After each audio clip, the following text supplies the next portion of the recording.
Fire M A fire झुकेगा नाही साला असं म्हणत पुष्पाच्या डायलॉगने नुसता धुमाकूळ घातलेला होता आणि नवीन जनरेशनसुद्धा फायरच्या मागे लागून धुमाकूळ घालत आहे. आता नवीन जनरेशनसाठी फायर म्हणजे काय, फायनान्शियल इंडिपेंडेंट रिटायर्ड अर्ली, याच्याच मागे पूर्ण नवीन जनरेशन लागलेली आहे. माझ्याकडे प्लॅनिंग करणारा येणारी 23-24 वर्षाची मुलं 40-45 मध्येच रिटायर व्हायचं आहे असं म्हणतात. म्हणजे पुढचे 35-40 वर्ष पैसे न कमावता लाईफ गेली पाहिजे असं त्यांचं प्लॅनिंग असतं. असं का घडतं आहे? ह्या नवीन जनरेशनला वाटतं की त्यांचं वर्किंग लाईफ स्पॅन जे आहे ते 15 वर्षापेक्षा जास्त नाही आहे. या 15 वर्षातच त्यांना एवढी मोठी रक्कम जमा करायची आहे की जे त्यांचं आयुष्य आनंदात काढू शकतील. बरं 15 वर्ष काय, यांना असं वाटतं की 40-45 नंतर यांनी जॉब नाही सोडला तर कंपन्या यांना काढून टाकतील. आणि यांचं स्ट्रॉंगली म्हणणं आहे की आता रिटायरमेंटचं वय 55-60 राहिलेलंच नाही.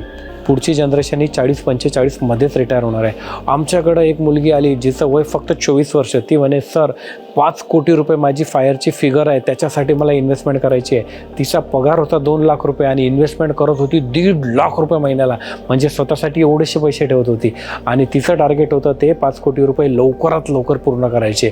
तर मला कमेंटमध्ये नक्की सांगा की खरंच रिटायरमेंटचं वय कमी होतं आहे का आणि तुमच्या फायरसाठी तुम्ही इन्व्हेस्टमेंट सुरू केलेली आहे का? अधिक माहितीसाठी नक्की फोन करा. थँक्यू.